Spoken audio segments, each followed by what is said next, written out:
After the death of Emperor Nero, there was a year of battle for leadership, finally won out by Vespasian, a Roman general who had been resisting the Jewish revolt of 66 AD. When he became emperor with the nomination and support of the military, he had just besieged the city of Jerusalem, which would culminate in the destruction of the city in 70 AD. Vespasian then ruled for 10 years without much political turmoil. After his death of natural causes, the Senate named his son and army commander Titus emperor in his place. Titus was only emperor for 3 years, but unfortunately those 3 years were filled with 3 natural disasters. First, the eruption of Mount Vesuvius that destroyed Pompeii, followed by a fire and a plague in Rome.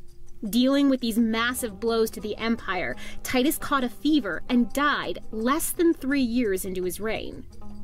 Titus's brother Domitian took his place as emperor, and at first seemed to be a pretty good, albeit strict, ruler. He was preoccupied with upholding traditional Roman morality within society, and used spies and witnesses to condemn violators and traitors, though evidence shows he had nowhere near the same standards for his own life. A hint at problems to come existed in his taking of the name Lord and God. The message of this title was clear.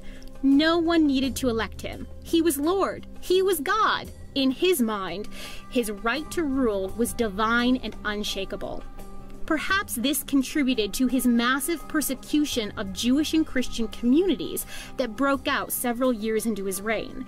Commonly called atheists because they worshipped an unseen god instead of the emperor or the pantheon of Roman gods, Jews and Christians were targeted as persons to be cleansed out of the empire.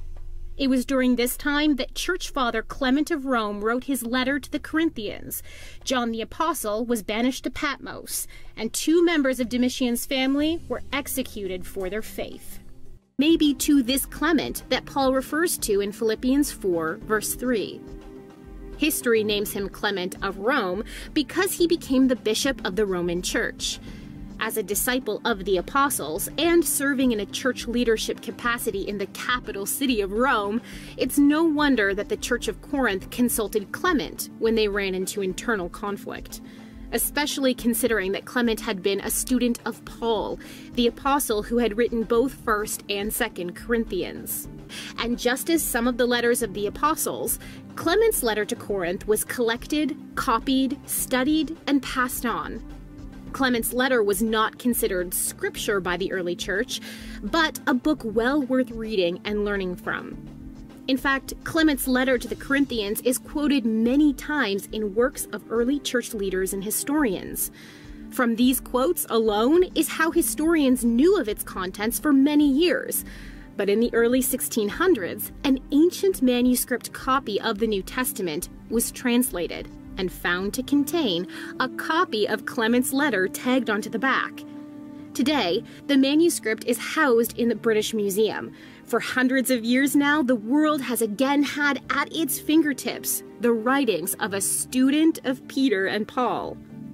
From the time frame of Clement's life, it's recognized that he lived in Rome at a difficult time for Christians, the reign of Domitian, strict Roman emperor who began a systematic persecution of both Christians and Jews. Even from within his letter, Clement mentions that he would have written sooner, but the Church of the city of Rome was undergoing sudden and successive calamities.